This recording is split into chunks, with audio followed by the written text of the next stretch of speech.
Muy buenos días a todos. En el día de hoy nos vamos a encontrar con la gráfica de las funciones cuadráticas, ¿sí? Haciendo referencia al ejercicio A de la parte número 4 de la guía de repaso. ¿Bien? Bueno, tenemos que recordar, debemos tener en cuenta que la función cuadrática tiene esta forma general. ¿Por qué les digo forma general? Porque está representada con letras. Después, en cada ejercicio va a tener números en particular, ¿sí? Valores numéricos. Entonces, para la forma general, para analizarla, tenemos que recordar que son tres términos. Un término que se le llama cuadrático, es decir, que tenemos una x elevada al cuadrado, ¿sí? La x elevada al cuadrado. Luego tenemos otro término, donde la x está elevada a la 1. Y luego tenemos un término más, que no tiene variable, ¿sí? Pero si ustedes observan, cada término tiene una letra que lo representa. Es decir, vamos a llamar a A el número que acompañe a la x al cuadrado. Vamos a llamar a B el número que acompañe a x a la 1. Y vamos a llamar a C al número que se encuentra sin la variable. ¿Bien? ¿Por qué cada uno tiene su letra? Porque si yo se los mezclase, si yo les mezclo los términos, tenemos que recordar bien en qué posición va cada uno, ¿sí? A es x al cuadrado, B x a la 1 y C no tiene variable x. ¿Bien? Bueno, vamos a empezar a resolver el ejercicio A. Lo primero que tenemos que hacer, ¿sí? Yo acá anoté el paso a paso, es determinar en mi ejercicio, teniendo en cuenta la forma general, ¿a qué llamaríamos a qué número llamaríamos a qué número llamaríamos B y a qué número llamaríamos C? Les doy una pista. Si ustedes observan que le falta alguna de las letras, esa letra faltante se reemplaza por 0. Bueno, vamos a empezar primero, ¿sí? Vamos a empezar con lo más importante. ¿Quién es mi A en mi ejercicio? Según la forma general, A acompaña a la x al cuadrado. Entonces, voy a mi x al cuadrado y observo. Tengo A. ¿Qué sería mi A aquí adelante? Esta x al cuadrado, ¿qué número tiene adelante que no se ve, que no se observa? Bueno, recuerden que toda x, si no tiene un número por delante, quiere decir que vale por una x al cuadrado. Entonces A vale 1. ¿Bien? Vamos con el siguiente. ¿Quién es mi B? Bueno, cuidado aquí. B acompaña a la x a la 1, ¿sí? Entonces, ¿dónde está mi x? Aquí. ¿Quién sería mi B? Mi B es 6, pero cuidado con su signo. Si tiene un menos, también lo coloco con su signo. Y por último, si ustedes observan, me falta C. Pero acá no tenemos C. ¿Cómo puede ser esto? Bueno, como les decía hace un instante, cuando le falta alguno de los términos, ese término que le falta, esa letra, se representa con un 0. ¿Bien? En realidad, es más, si quiere lo podemos agregar acá, más 0, porque me estaba faltando el término independiente, ¿sí? El 0. En este caso el 0. Bueno, una vez que ya sé quién es A, B y C, lo que voy a hacer es hallar las raíces. A ver, voy a hacer una aclaración antes de continuar con respecto a cómo se grafica una función, o mejor dicho, cuál es la representación gráfica, cómo me va a quedar mi futura gráfica. Hay dos posibilidades. La función cuadrática, según el valor, el signo que tenga A, el signo va a depender la postura, la forma que va a tomar la parábola, ¿sí? Es decir, si A es positiva, la parábola va a ser hacia arriba, ¿sí? Cóncava hacia arriba. Si este 1 hubiese sido negativo, mi futura gráfica iba a ser hacia abajo. Entonces yo ya sé que seguro, esta va a ser mi gráfica, va a ser similar a esta. Ahora, lo que yo no sé es en cuántos puntos va a cortar al eje X. Si lo va a cortar en 2 puntos al eje X, si lo va a cortar en un solo punto, ¿sí? O si por el contrario, la función va a estar tan debajo del eje X que nunca lo va a tocar, o tan arriba del eje X que nunca lo va a cortar. Entonces, para saber por cuántos puntos va a pasar en el eje X, lo que vamos a hacer es primero hallar esos puntos. Y para eso vamos a utilizar la fórmula que ustedes ya conocen de la ecuación cuadrática, ¿sí? Bueno, ¿cómo se resuelve estas fórmulas para los que no lo recuerdan? Muy sencillo. Lo primero que tenemos que saber es que tenemos que respetar los signos, la línea de fracción, la raíz, el cuadrado, el menos, este 4 que es una constante junto con el 2, pero Todo lo que es letra, B, B, A, C, A, lo tenemos que reemplazar por los 3 datos que acabamos de encontrar. Entonces, tenemos que empezar a reemplazar los datos numéricos en la fórmula. ¿Bien? Bueno, ¿me ayudan? Vamos a empezar. La fórmula dice menos B.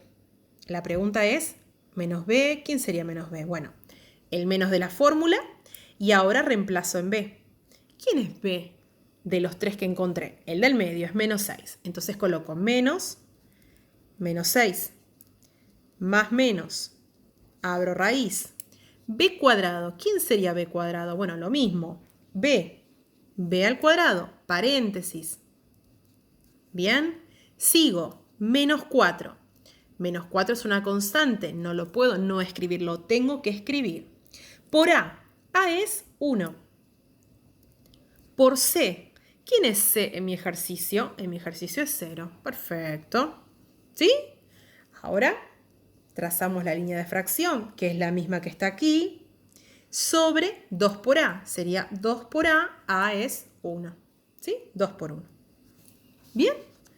Ahora, una vez que ya reemplacé, que ya no tengo más letras, todo lo que pueda ir resolviendo, lo resuelvo. Paso a mostrar, ¿sí? Menos por menos, más. O sea que me queda 6. Más menos, raíz de. Si tienen calculadora científica, toda esta cuenta la hacen directamente. ¿Sí? Abren paréntesis, menos 6, cierran paréntesis al cuadrado, menos 4 por A por C.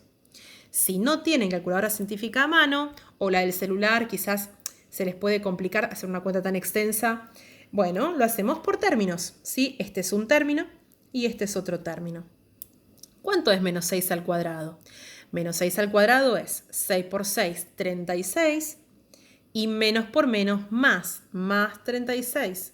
Bien, y aparte recuerden que siempre que elevan a potencia par, 2, 4, 6, ¿sí? Cualquier número par, el resultado siempre les va a dar positivo. Tengan el signo que tengan adentro del paréntesis, ¿sí? Bueno, ahora hacemos lo mismo con el otro término. Acá en vez de potencia tenemos una multiplicación entre 3 números, entre 3 factores.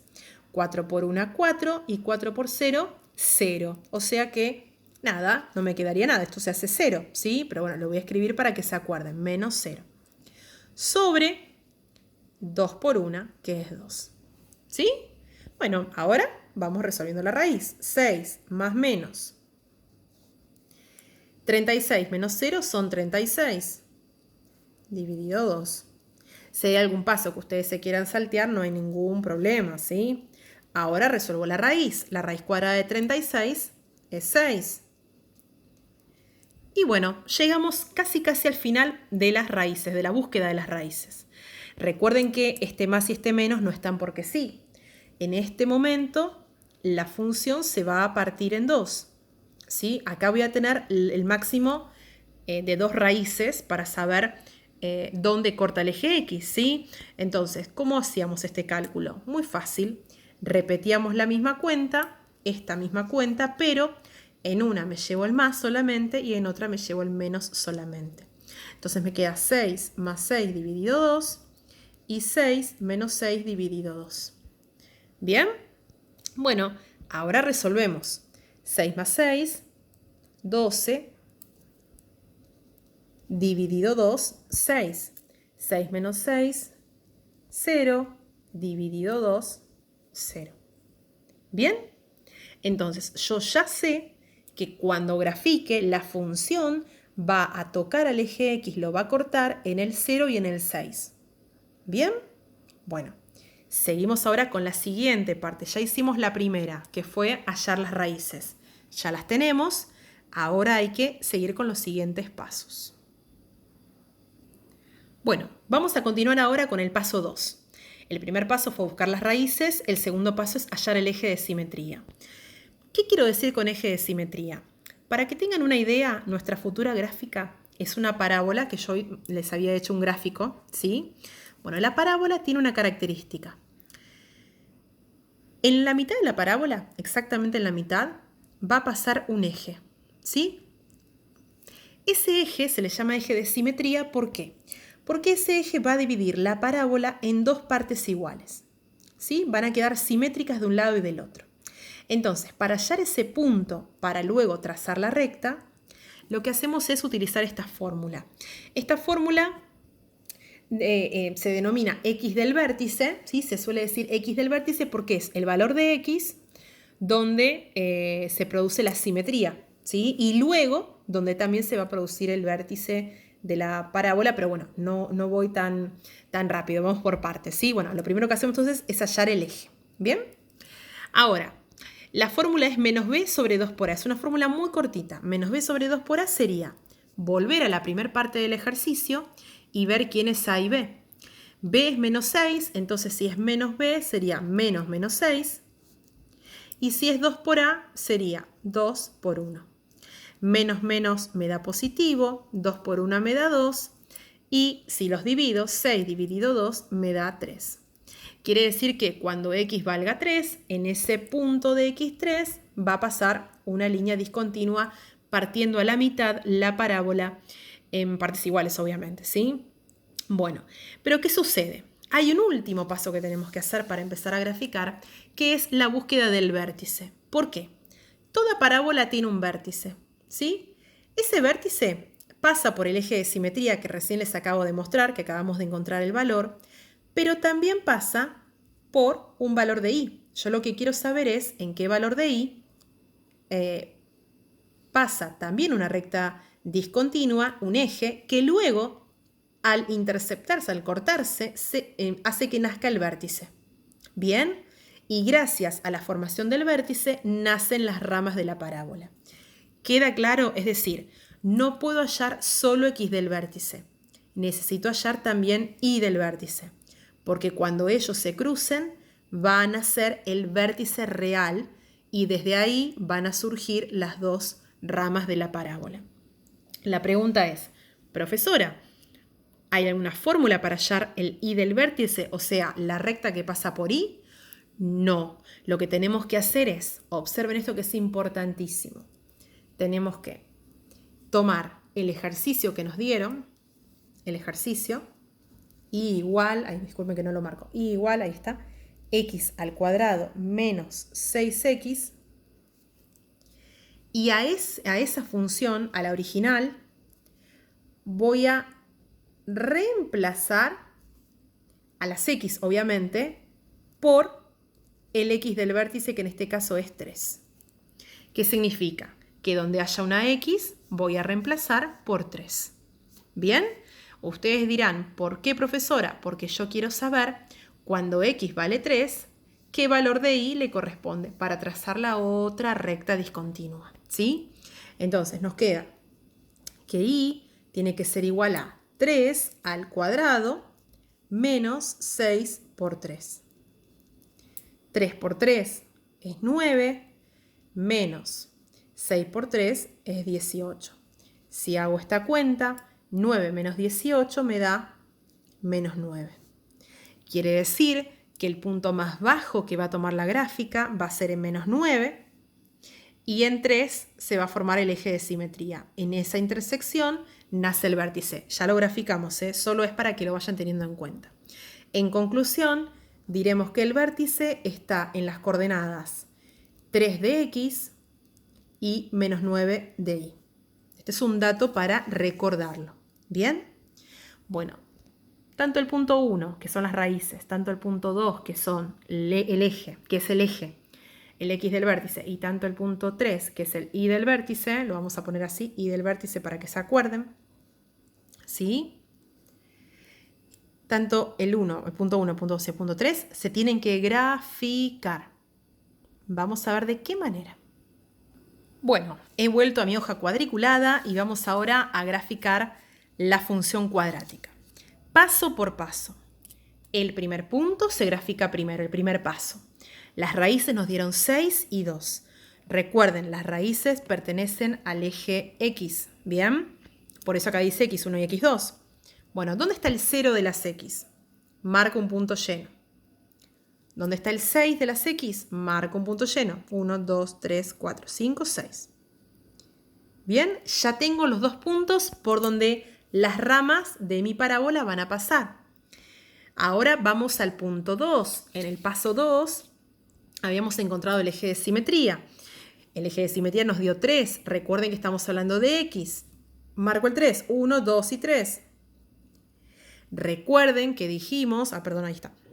Recuerden que dijimos que el eje de simetría es una recta discontinua, un eje discontinuo, ¿sí? Que divide la parábola en dos partes. Entonces lo que vamos a hacer es con una regla marcar ese eje. Bien, trazamos un eje, una línea en realidad discontinua sobre el 3 y le colocamos aquí XB para recordar cómo lo marcamos, ¿sí? Y ahora nos faltaría en el paso 3, voy a sacar esta hojita para que lo vean bien, nos faltaría en el paso 3 ubicar Y del vértice. Y del vértice, recuerden que cumple una función no similar al eje de simetría, pero gracias a conocer el Y del vértice podemos determinar el vértice dónde está. El Y del vértice es el valor más bajo o más alto que toma la gráfica según la parábola. En este caso es menos 9, así que voy a ir hacia abajo 9 lugares. ¿Sí? 1, 2, menos 1, menos 2, menos 3, menos 4, menos 5, menos 6, menos 7, menos 8, menos 9. Aquí está el menos 9. ¿Sí? Extiendo una línea. ¿Y ahora qué voy a hacer? Lo mismo, sobre esa línea voy a trazar otra línea discontinua como hicimos con el X del vértice. ¿Bien? Bien, una vez que ya hemos trazado la línea sobre el menos 9, si ustedes observan, aquí se forma la intersección. Esto es Y del vértice. Aquí se forma la intersección entre el X del vértice y el Y del vértice. La pregunta es, profesora, ¿para qué hicimos esto? Hicimos esto para marcar el vértice. ¿Sí? Aquí aparece el vértice. Quiere decir que aquí, a partir de aquí, nacen las ramas. ¿Bien? Bueno, los gráficos son gráficos aproximados, me refiero a que se hacen a mano alzada. Pero quiero contarles algo. Hay un valor muy importante, ¿sí? Que en la función lineal lo vieron ustedes también, que es la ordenada al origen, ¿sí? En la función cuadrática, la ordenada al origen, ¿sí? Es el término independiente. ¿Y por qué lo necesito ahora conocer? Para que la función quede graficada correctamente, tengo que tomar siempre el valor de C, lo tengo que tomar siempre, y ubicarlo en el eje Y, porque cumple la misma función que la ordenada al origen en la función lineal. ¿Sí? ¿Se acuerdan que lo primero que hacemos en la lineal es ubicar el valor que no tiene X? Bueno, aquí pasa lo mismo. Voy a tomar el valor que no tiene X, que en este caso es 0, y voy a hacer un punto lleno en él. ¿Sí? Me voy a ubicar justo acá. Bueno, ya lo teníamos porque era mi raíz, ¿sí? Bueno, ¿y qué voy a hacer ahora? Ahora sí, a mano alzada voy a unir el vértice, con mi primer raíz, sabiendo que se van al infinito, y luego ese mismo vértice con la otra raíz. Fíjense lo interesante de que el eje de simetría yo les conté que divide la parábola en dos partes. Y sí, es verdad, miren, tenemos 3 cuadraditos de un lado hasta llegar a la primera raíz y 3 cuadraditos del otro hasta llegar a la otra raíz. Así que la simetría se cumple. Bueno, voy a unir ahora los puntos como les contaba. Vértice con cada una de las raíces y acuérdense que se van al infinito, ¿sí? Bueno, a mano alzada uní los puntos y me terminó quedando esta parábola. Recuerden, insisto, que se van al infinito, ¿sí? Y entonces lo más importante que tenemos que recordar es que primero se ubican las raíces, ¿sí? Que si las raíces son distintas, como en este caso, pasa por la mitad de ellas el eje de simetría. Ese eje de simetría, buscando la intersección, ¿sí? Al extender la línea, se une con el Y del vértice y al cortarse, al interceptarse, nace el vértice. ¿Bien? Entonces, una vez que tenemos el vértice, unimos el vértice con cada una de las raíces de la función. ¿Sí? Bueno, espero que haya quedado claro. Hay más ejercicios por hacer todavía, pero bueno, para que vayan resolviendo los primeros ejercicios de la guía del trabajo práctico de repaso. Bueno, un saludo para todos.